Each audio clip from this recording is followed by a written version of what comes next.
Hello friends, चलिए आज बात करते हैं यूजीसी के नए नियमों पर जो बिना बेवजह विवाद और हाइतों पर मचाई जा रही है। किसके द्वारा? आप सब जानते हैं, ये जनरल क्षेत्रों या जनरल वर्ग के द्वारा मचाई जा रही है। क्यों वो उसका विरोध करते हैं? या तो वो मूर्ख हैं, या उन्होंने यूजीसी की गाइडलाइन पढ़ी नहीं है, या कोई ना कोई उनको उगला रहा है और अपना उल्लू सीधा कर रहा है। सबसे पहले यूजीसी देखते हैं। देखिए, सबसे पहले तो सामान्य वर्ग या सर्वण वर्ग के लोगों का कहना है कि यूजीसी के जो नए नियम हैं उनके अनुसार यदि कोई ओबीसी वाला, एससी वाला या एसटी वाले छात्रों के साथ यदि कोई भेदभाव करेगा, छुआछूत होती है या ऊंच नीच हुई या उनके साथ कुछ गलत हुआ, तो वो कॉलेज की कमेटी के द्वारा बनाई गई कमेटी के समक्ष पेश होकर अपनी कंप्लेंट करेंगे। उन्हें लगता है कि उनकी सभी जायज़ नाजायज़ कंप्लेंट पर वह कमेटी एक तरफ निर्णय लेते हुए आरोपी, जो कि जाहिर है सामान्य वर्ग से होगा, उसके साथ जायज़ती करेंगे, अन्याय करेंगे। इसलिए विरोध किया जा रहा है। पर मेरा यह मानना है कि इस तरह की कमेटी यूजलेस होती है, जिसको एसटी एससी एक्ट या एट्रोसिटी एक्ट में किसी को भी दुर्भाग्यपूर्ण वश तंग करने की नीयत हुई तो वो कमेटी में तो नहीं जाएगा। वो कहाँ जाएगा? अपनी नज़दीकी पुलिस थाने में जाएगा और आरोपी को या तो जेल भिजवा कर ही दम लेगा, या उसके बाद कंप्लेन और उसका वकील मिलकर मामले को रफा दफा करेगा, समझौता करेगा और आरोपी से आई थिंक ठीक ठाक वसूली कर ही लेंगे।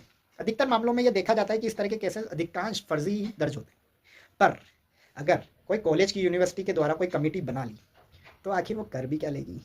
अधिक से अधिक कारण बताओ नोटिस देगी, या फिर ज़्यादा हुआ तो कुछ दिन के लिए सस्पेंड कर देगी, कुछ जुर्माना लगा देगी, या ज़्यादा से ज़्यादा आगे भविष्य के लिए वार्निंग देगी, या ज़्यादा से ज़्यादा क्या होगा, उस संस्थान से नाम काट देंगे। इसके अलावा तो कुछ नहीं हो सकता ना। यह सब करके नाजायज़ कंप्लेंट वाले को क्या हासिल होगा? अबे अकल के अंधो, जिनको फर्जी कंप्लेंट करनी ही होगी, कुछ नाजायज़ करना ही होगा, तो वो डायरेक्ट पुलिस में जाएगा, किसी कॉलेज कमेटी में तो नहीं जाएगा। समझ गए ना? जब उनको जाना ही नहीं, उनको फ़ायदा ही नहीं होगा तो क्यों जाएगा? अब चलो, अब सवाल ये उठता है कि इसके पीछे हाय तौबा क्यों मचाई जा रही है? क्यों? कौन इस बिल को लाया? कौन इसके पीछे? इसका क्या मास्टरमाइंड है? क्या गवर्नमेंट ने सोचा? उसके बारे में थोड़ी बात कर लेते हैं। चलो, तो देखो, पहली चीज़ तो ये बहुत सोची समझी हुई राजनीतिक प्लानिंग है, जहाँ ओबीसी, एसटी, एससी वर्ग के छात्र और लोगों को लुभाया जा रहा है कि देखो, हम तुम्हारे कितने बड़े हितैषी हैं। उन्हें आनंद आ रहा है। क्यों?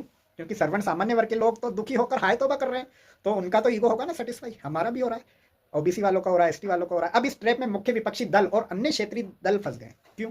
क्योंकि उनके एकमुश्त वोट बैंक, जो कि अधिकतम ओबीसी, एसटी, एससी वर्ग से आते हैं, उन्हें दूसरी तरफ ध्रुवीकरण का मौका मिल रहा है। सर्वण जातियों की संख्या कम है और वो वैसे भी कांग्रेस आदि और क्षेत्रीय पार्टियों को वैसे भी वोट नहीं देती है। उनका अधिकतर वोट शेयर तो भाजपा को जाता है। तो मेरे हिसाब से किसी सोची समझी योजना के तहत ही कई छुटभैये सर्वण समाज के नेता इन दिनों हाय हाय कर रहे हैं, जबकि मेरी नज़र में वह हाका लगा रहे हैं और दूसरे बहुसंख्यक जातियों के वोट को एक तरफा हाकने का प्रयास कर रहे हैं। यदि वो अपने प्रयास में 5 से 10% भी कामयाब हो गए तो क्षेत्रीय दलों और मुख्य विपक्षी दल की लंका लगनी तय है। यदि वाकई सर्वण सामान्य जातियां कुछ करना चाहती है तो सिर्फ एक काम करें, चुपचाप शांत होकर घर में बैठ जाए। इसके अलावा कोई ऑप्शन नहीं, क्योंकि इस बिल में कुछ होना जाना कुछ भी नहीं है। कॉलेज कमेटी ज़्यादा से ज़्यादा जब आपको हटा ही देगी संस्थान से, इसके अलावा ना उनके पास कोई ऑप्शन है। इसमें ओबीसी, एसटी, एससी वर्ग वालों के लिए तो कुछ भी नहीं है। अगर उनको कुछ चाहिए भी होगा तो डायरेक्ट जाएंगे पुलिस थाने में, वहाँ से कंप्लेन दर्ज कराएंगे, वहाँ से कुछ इनकम करेंगे। तो बाकी निर्णय आप सबका है। बाकी इस पर आपके क्या विचार हैं, आप मुझे ज़रूर बताइएगा मैसेज करके।